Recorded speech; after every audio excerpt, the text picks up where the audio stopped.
Hallo daar en baie welkom by ons aanlyn Bybelskool waar ons die boeke van die Bybel stadig deurstap en probeer om 'n greep te kry op die bedoeling van die teks, op die tydgleef waarbinne dit gebeur het. En ons vra vir onsself, wat is die boodskap van 'n bepaalde gedeelte binne 'n bepaalde boek, binne die skopus van die Bybel? En daarmee saam trek ons lyne. En ons doen dit vers vir vers, so ons stap stadig. Soos jy dalk vandag ingeskakel het, en jy het by vandag se boek, dalk het jy dit gaan soek, en jy het by vandag se studie uitgekom, wil ek vir jou sê van harte welkom. Ons spring vandag weg met 'n splinternuwe boek, die boek van Sefanja. 'n Boek wat deel is van die klein profete, die 12 boeke, en dit word die klein profete genoem, nie omdat hulle minder belangrik is nie, maar omdat elkeen van die boeke minder in omvang is as die ander profete, soos Jesaja en Jeremia, en die volume van die werk wat hulle ook daar buite gesit het, of wat ons van kan lees, die verhale wat hulle gedeel het. Die boek van Sefanja geskied binne die tyd van Jeremia.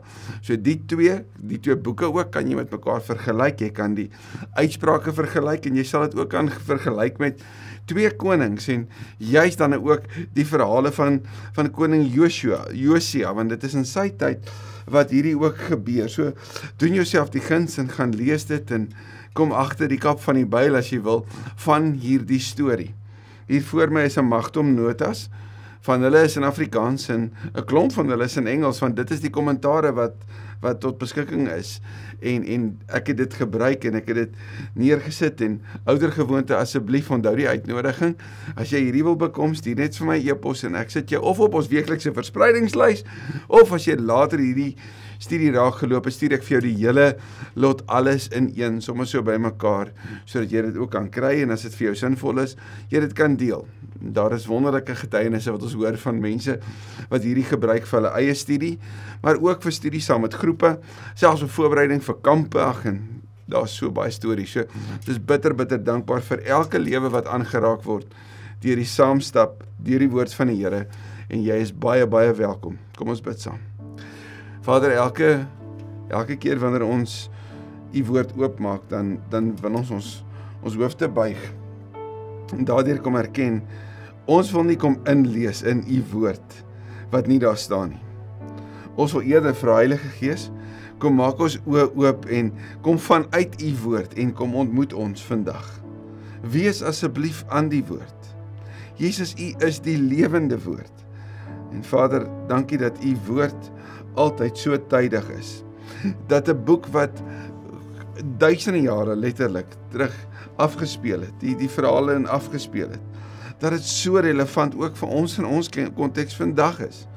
So help ons om in ons studie ook van die boek van Sefanja, u wil en u erns oor ons wêreld, oor ons lewe, en veral oor ons verhouding met u te hoor, en mag ons die waagmoed hê om daarop te antwoord met ons lewe. Ek bid dit in Jesus se naam. Amen. Amen. Sefanja 1 vers 1. Die woord van die Here, en die woord vir Here daar is die woord Jahwe, soos 'n baie persoonlike aanspreekvorm van die God van Israel. Hoekom dit belangrik is want dit onderskei al die ander afgode, waarvan daar in hierdie tyd melding gemaak word, waarvan ons ook deels in Sefanja van gaan lees. Dit begin by Jahwe. Dit begin oor sy eer. En natuurlik, die aanbidding van Jahwe is wat Israel, wat Juda, want ons praat nou van die Suidryk, die 2 stamme in die Suidryk, nadat die Noordryk in ballingskap reeds weggevoer was deur die Assiriërs, het die Suidryk oorgebly. Jy weet, die Suidryk met die hoofaanbiddingssentra in Jerusalem, die tempel natuurlik. So, hulle is bekend daarvoor gewees, dit was hulle uitstaande kenmerk, dat hulle Jahwe aanbid het, Jahwe gedien het en Jahwe gehoorsaam het. Wel, dit is wat van hulle ook verwag sou word. Ons gaan nou hoor wat die konteks breër ook is van hoe dit toe met hulle gegaan het. Hierdie geskied dan in die tyd van koning Josia, maar kom ons lees. Die woord van die Here wat gekom het tot Sefanja, seun van Kusi. Nou, daar is 2 verwysings of 2 moontlike verklaringe vir hierdie woord Kusi. Een, ons sien in Jeremia, 'n tydgenoot van die profeet Sefanja, in Jeremia 36 vers 14, dat dit 'n persoonsnaam is. Anders sal weer sê, maar kan dit nie dalk ook verwys na die Kusiete nie, wat natuurlik weet in die suidedeel van Juda was, daar in Ethiopië se area, is dit dalk 'n verwysing na hulle? Wel, jy kan maar self besluit, want dit is nie duidelik vanuit die teks wie hierdie Kusi is nie.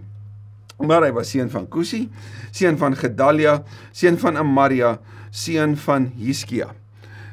Is daar dalk 'n moontlikheid dat ons sien dat Sefanja 'n agterkleinkind is van koning Hiskia? Dit sou moontlik wees, maar weer eens die teks maak dit nie duidelik nie. Koning Hiskia was in die tyd van Israel, in die tyd van Juda, weet aan bewind gewees, maar later sal ons nou sien in die tyd van koning Josia draai die fokus van Juda weer terug op die dien van Jahwe, op Jahwe se voorvereistes, op Jahwe se wette, volgens Jahwe se wyse. Dit het gebeur in die regeringstyd van koning Josia. Nou Josia het van 640 tot 609 voor Christus het hy geheers. Koning van Juda, seun van Amon. So, wat weet ons dus van die tydsaanduiding van Sefanja se optrede? 1, ons weet dit was in die tyd van koning Josia. 2, ons weet dit was ook in die tyd gewees voor die val van Nineve. Ons gaan dit later ook lees. Nou Nineve het in 612 geval. Nou onthou jy, Nineve was in 700 voor Christus deur 'n ene Jona gewaarsku, en ons het daar mos hierdie radikale bekering, of so lyk dit. Ons sien Jona gaan sit aan die buitekant. Jy ken mos daai verhaal, ons het ook 'n studie op hierdie platform daarvan. En dit lyk op die oog af of Nineve, hierdie hoofstad van die Assiriërs, hierdie wêreldmag van daai tyd, tot inkeer kom. Maar dit was net 'n woordelikse inkeer. Hulle keer terug na hulle dade, na hulle afgodsdiens en dies meer. En in 612 voor Christus sal die groot stad Nineve val. Niemand sou geweet het van 'n Nineve, was dit nie vir die argeologiese opgrawings van die 19de eeu nie. Anders sou ons nie eers geweet het of dit bestaan het nie. So is dit platgevee later, en ons hoor die aankondiging van die Here hieroor ook. So dit was verseker voor die val van Nineve, so dis voor 612, en dit was ook voor koning Josia sy hervormings, wat in 621, 622 voor Christus het dit plaasgevind. So enigiets voor 621, 622 het hierdie profeet opgetree. En ons sien ook dat koning Josia het geluister na 2 profete. Hy het geluister na die woord van die Here deur die profeet Sefanja, en hy het geluister na wat die Here deur by monde van Jeremia ook gesê het. So Sefanja tree op. En hier is die woord van die Here. En die woord van die Here gaan oor wat ons noem die Yom Yahweh, die dag van die Here, die dag van oordeel. Ander beskrywing van die Yom Yahweh is ook natuurlik die dag van redding. Ek gaan 'n einde maak, en jy sien, Jahwe hier is persoonlik aan die woord. Hy praat in die eerste persoon, en daarom moet Juda luister. Ek gaan 'n einde maak aan alles op aarde. Hierdie woord aarde is die woord Eretz, en ons gaan later in vers 18 weer sien hoe dit voorkom daar. Ek gaan 'n einde maak van alles op aarde, sê die Here. Ek gaan 'n einde maak van mens en dier, aan voëls en visse. Nou, waarom herinner hierdie oordeelsaankondiging jou? Dit klink soos Genesis 6, nie waar nie? Daar van Genesis 6 tot 9, die verhaal van Noag, onthou jy toe die Here gesê het, hy gaan die aarde bedek met water, en Noag moet 'n ark bou. Wel, hierdie is 'n oordeelsaankondiging oor visse ook. Nou, wat beteken dit? Is dit 'n fisiese, historiese gebeure? Is dit wat ons noem 'n eskatologiese gebeure, wat verwys na die eindtyd? Is dit 'n hiperbool, om te sê, ek gaan alles, van die aarde afvee? Of is dit 'n metafoor, wat 'n beskrywing is van die intensiteit van God se wraak op die verkeerde dade van die mense? Wat dit lyk of dit die laaste is. Dat hierdie 'n metafoor is, 'n baie intense beskrywing van God se oordeel, wat as waarskuwing moet dui en moet dien vir Juda. Die Here sê, ek gaan 'n einde maak aan die wat mense laat struikel het, en aan die goddeloses. Nou hierdie 2 vanuit die Hebreëus dui op die 2 tafels van die 10 gebooie. Die een natuurlik ons verhouding met God, die ander een ons verhouding met mekaar. Dit wat die mens laat struikel, en die goddeloses. En is hierdie twee wat ook natuurlik saamgevat word in die liefdesgebod, liefde vir God, liefde vir mekaar. En dis hierdie twee wat ook hier uit in God se oordeelsaankondiging duidelik word. Ek gaan 'n einde maak daaraan. Ek gaan die mense van die aarde af uitroei, sê die Here. So hierdie metaforiese beskrywing sien ek en jy in Jesaja 66, Jeremia 21, Esegiel 20, Joël 2, Amos 7 en Micha 1. So dis eie aan die profete se aankondiging van die Here se oordeel. Vers 4, ek gaan my hand uitsteek. Nou, weer eens 'n metafoor, want Jahwe het mos nie hande nie, nê? So dis 'n beskrywing, is 'n metaforiese beskrywing van die Here se oordeel. En ons weet mos hierdie woord van die hand van die Here word ook gesien as 'n hand van redding en 'n hand van geregtigheid. So nou, ek gaan my hand uitsteek teen Juda.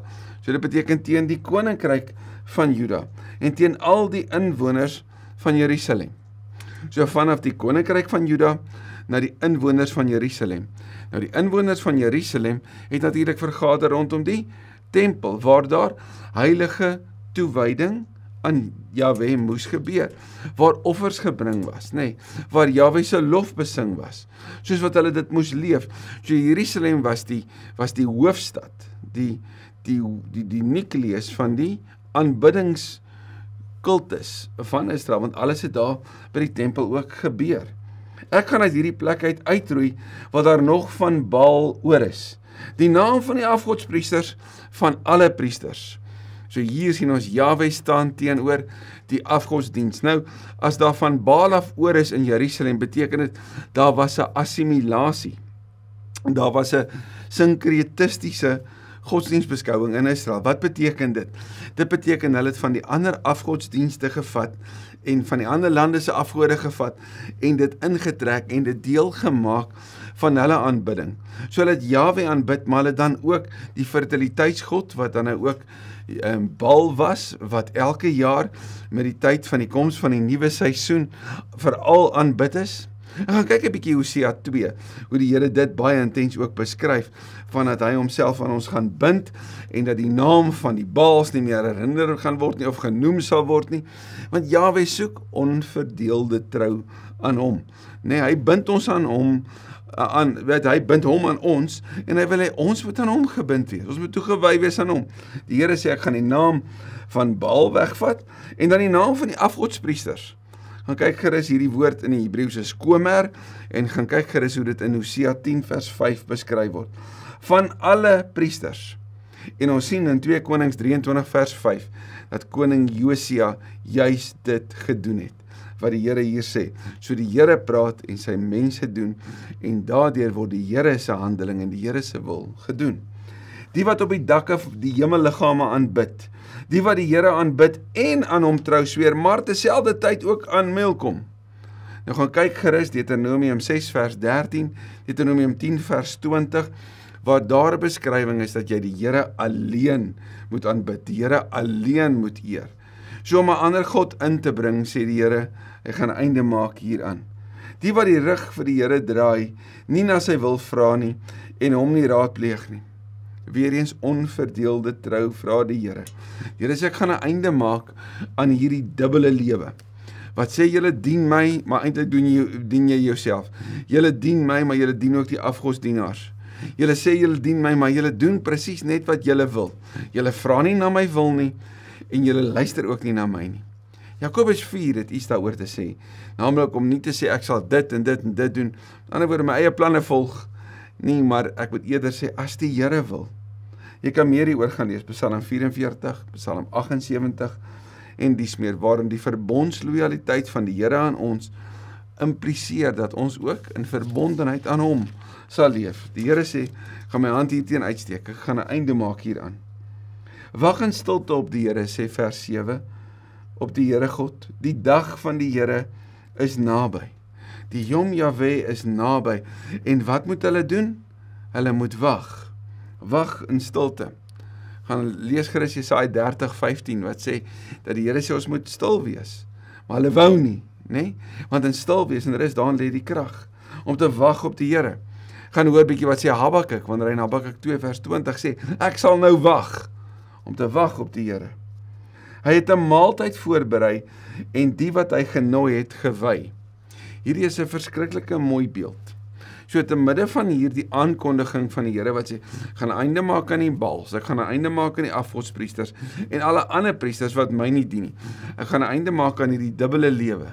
Sê die Here, maar wat ek wil doen is ek wil 'n maaltyd reël. Ek wil 'n fees reël. Openbaring 3 sê as die Here op jou die deur van jou lewe klop en jy oopmaak, is daar 'n fees. Lukas 15 wanneer daai seun by die huis kom, is daar 'n fees. So hierdie gedagte van 'n maaltyd, van 'n ete, gaan kyk bietjie ook die Lukas Evangelie, sien jy dit so gereeld. Maar die gedagte van 'n ete beskryf die vader van die familie wat ons nooi na 'n maaltyd toe. Jahwe wat sê, ek gaan 'n maaltyd voorberei. Hoe mooi is dit nie vir die volgelinge van Jesus, dat daar 'n maaltyd is wat ons aan hom en aan mekaar bind nie. Die Here sê, ek gaan 'n maaltyd voorberei. En wanneer hy die wat hy nooi, hulle wat na die maaltyd toe genooi word, wat gebeur met hulle? Hulle word gewy. Priesters is in die Bybelse tyd toegewy aan die Here. Hulle is daar om diens namens die Here te doen. Dit was die hele gedagte van daai kultus. So wat word hier dus gesê? Die Here sê, die wat hy nooi na sy maaltyd toe, gaan hy self reinig. Hy gaan hulle self toewy. Op die dag van die maaltyd sal ek die Here, die amptenare en die prinse straf, almal wat uitlandse klere dra. So hier is nou 'n baie interessante beskrywing. En ons sien iets daarvan in Openbaring 19. By die bruilof van die lam is daar oordeel oor die bose. En hier weer eens, daar's fees vir die wat na die maaltyd toe genooi word, en daar's oordeel wat altyd op dieselfde tyd gebeur. En omdat Openbaring daarna verwys, wonder ek tog of hierdie nie ook 'n eskatologiese uitspraak is nie. 'n Beskrywing van die eindtyd. Maar wat sê die Here hierin? Hy sê, hy gaan die amptenare en die prinse straf. En wie is hulle? Die amptenare en die prinse is die mense wat in magsposisies is. Dus, hulle wat in magsposisies was, word deur die Here opgeroep tot die verantwoordelikheid wat aan hulle gegee is, om dit op die regverdige manier en in toewyding aan hom uit te leef. En heel duidelik het hulle nie, want hulle het uitlandse klere gedra. Nou, hierdie het al baie verwarring veroorsaak, en mense wat sê, jy mag nie klere dra wat in ander lande gemaak word nie, en dies meer. Wat hierna waarskynlik verwys word, is dat hulle die klere gedra het, wat jou sou verbind aan die afgode van die buurlande. So hulle het gelyk soos die mense van hulle omgewing, en nie gelyk soos Jahwe se mense nie. Want onthou jy, as jy Levitikus gaan lees, was daar baie kultiese vereistes, wat Jahwe se mense van die ander onderskei het. Die tipe klere wat hulle gedra het, die tossels wat vir hulle sigbaar was, alles in hulle kultus, die mezuzah wat teen die deurkusyne vasgemaak is, het vir die wêreld kom sê dat Jahwe se mense is gewy aan hom, en jy sou hulle kon uitken. Ek het onlangs weer iemand gesien met 'n jamika op, en die beskrywing van die persoon was, want die seun van die Here rus op my. So in die tyd van Israel, in die tyd van Juda dan nou in spesifiek, sê die Here, maar hy wil nie, daar's hy woord weer, assimilasie. Hy wil nie die vermenging hê met die godsdienste van hierdie wêreld nie. Hy soek heilige toewyding aan hom. So daar's 'n onderskeid hier tussen die genooides en hulle wat gestraf gaan word. Dan moet 'n onderskeid wees tussen die mense wat die Here dien en ander. In die Nuwe Testament word hierdie gedagte van klere gekoppel aan ons dade. Nie aan die fisiese klere wat ons dra nie, maar om te sê, die volgelinge van Jesus lyk anders. En hulle word juis onderskei, nie deur die tipe klere nie, maar deur die dade, wat vir almal sigbaar is. Daardie dag sal ek almal straf, wat uit bygeloof nie eens op 'n drempel trap nie, en wat die huis van hulle koning met geweld en bedrog vul.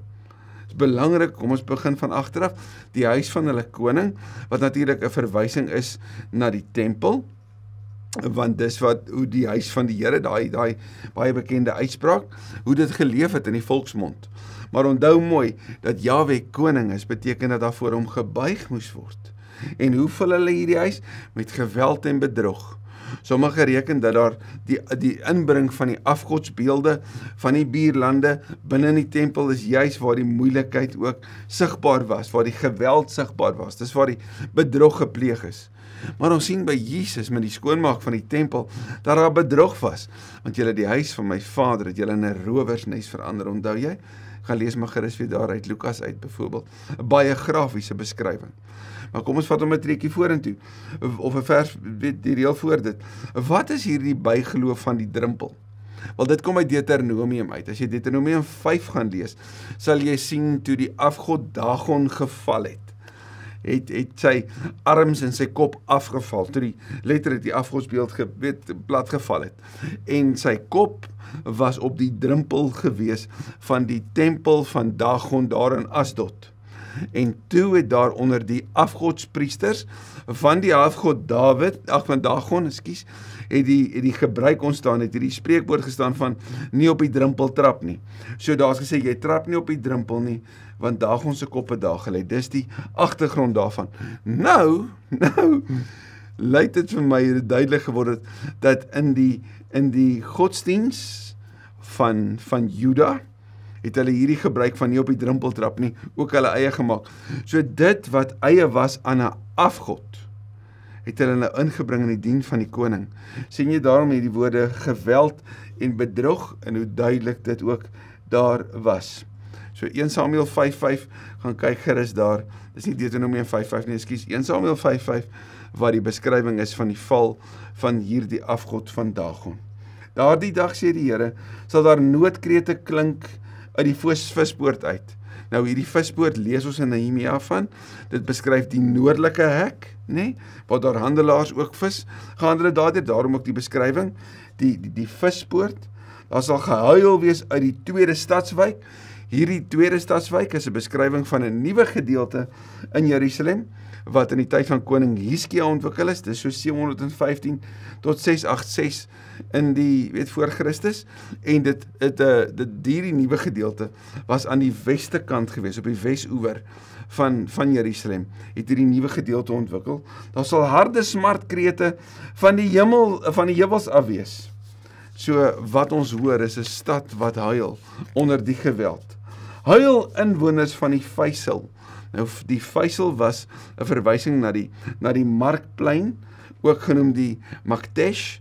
Nou hierdie markplein het deur die vallei gegaan, wat van noord na suid, ook die noorde en die suide gebind het, waar die handelaars bymekaar gekom het. So daar sal die inwoners van die Vysel, want al die handelaars word uitgedelg, almal wat geld afweeg word uitgeroei. So sosiaal en ekonomies sal Jerusalem uitgeroei word. Daardie tyd sal ek Jerusalem met lampe deursoek. Nou as jy Openbaring 2 en Openbaring 3 gaan lees, gaan jy sien ook die woord van die Here vir die 7 gemeentes is, ek kyk fyn, ek toets, ek deursoek. Nou in hierdie geval word Jerusalem deursoek en die mense straf wat in hul selftevredenheid dink, die Here doen nie goed of kwaad nie. Hierdie is 'n probleem, ook vir vandag. Wanneer mense dink die Here staan apaties, en eintlik is ons oorgelewer aan ons eie keuses, aan ons eie dade, en die dade en keuses van ander. Dat die Here met ander woorde so apaties staan, dat sy hand in die geskiedenis en sy hand in ons lewe afwesig is. Dit beteken dus, ek kan eintlik doen net wat ek wil. In hierdie geval sien ons byvoorbeeld in Maleagi 3, jy gaan hierdie sien in Deuteronomium 29, Psalm 30, Jesaja 28, selfs Jeremia 38, waar God se voorsiening ontken word. Hulle erken nie die Here se hand van redding in hulle lewe nie. En die Here sê dat daai dag gaan hy dit toets en dan gaan einde kom hier aan. Hulle besitting sal geplunder word, hulle huise verwoes word. So dit wat hulle by mekaar gemaak het, dit wat hulle dink in hulle selftevredenheid, kyk wat het ons gedoen, sê die Here gaan geplunder word. So dit verwys natuurlik na die val van Jerusalem, en dit sou gebeur, maar dit sal ook later in 70 na Christus gebeur, finaal gebeur. So is hierdie histories, is dit eskatologies, is dit beide, nee? Hulle sal huise bou, maar nie daarin woon nie. 'n Wingerde plant, maar nie die wyn drink nie. Ek lees graag vir ons 'n voetnota hieronder wat sê, God's judgment targets false securities, likely gained by oppressing the weak. So God se oordeel kom oor hulle wat ander onderdruk het tot hulle eie voordeel. En die Here sê van selfvoldaan sal jy gaan aan niks doen nie. Gaan kyk gerus Openbaring 3, die woorde aan die gemeente in Laodicea, wat in hierdie stad, daar in Turkye, wat in hierdie stad gedink het, ons kan alles self doen. Hierdie geweldige aardbewing het ons getref, ons het nie eers die regering nodig om geld vir ons te gee nie, ons sal dit self regmaak. Selfvoldaan. En hoe die Here sê, ek staan by die deur en ek klop, onthou, as jy lou is, maak jy my naar. Ek soek toewyding aan my. Die groot dag van die Here is naby, hierdie Yom Yahweh, baie naby, dit kom gou. Luister hoe bitter, hoe skril klink die geskreeu van die soldate die dag. So dis 'n geklank wat in die nabye toekoms ook gaan gebeur, 'n geklank van oorlog. En hierdie oorlog kom met baie geweld. Die dag is 'n dag van toorn. En die belangrike is, die voorafgaande sê vir jou en my, dis geregverdigde toorn. Want dis dade teen die regverdige koning, teen hy wat met reg optree en daarom met reg kan oordeel. So dit is sy reg om toorn oor ons te hê, om toorn oor hulle te hê, nie om hulle te straf. 'n Dag van nood en benoudheid, 'n dag van storms en verwoesting. So hierdie verwys na natuurrampe wat hulle sal tref. 'n Dag van donkerte, van duisternis, 'n dag van wolke, van swaar onweer. Daar sou 'n dag gebeur in Jerusalem, waar dit donker sou word, waar daar absolute donkerte was, waar die aarde sou skud, waar daar 'n wrede geklank was, waar die wreedste daad van alle tye sou kom, en waar Jahwe sy oordeel oor die sonde finaal gewreek word, op Jesus sy seun. In hierdie geval praat die Here van Jerusalem, hy praat van Juda.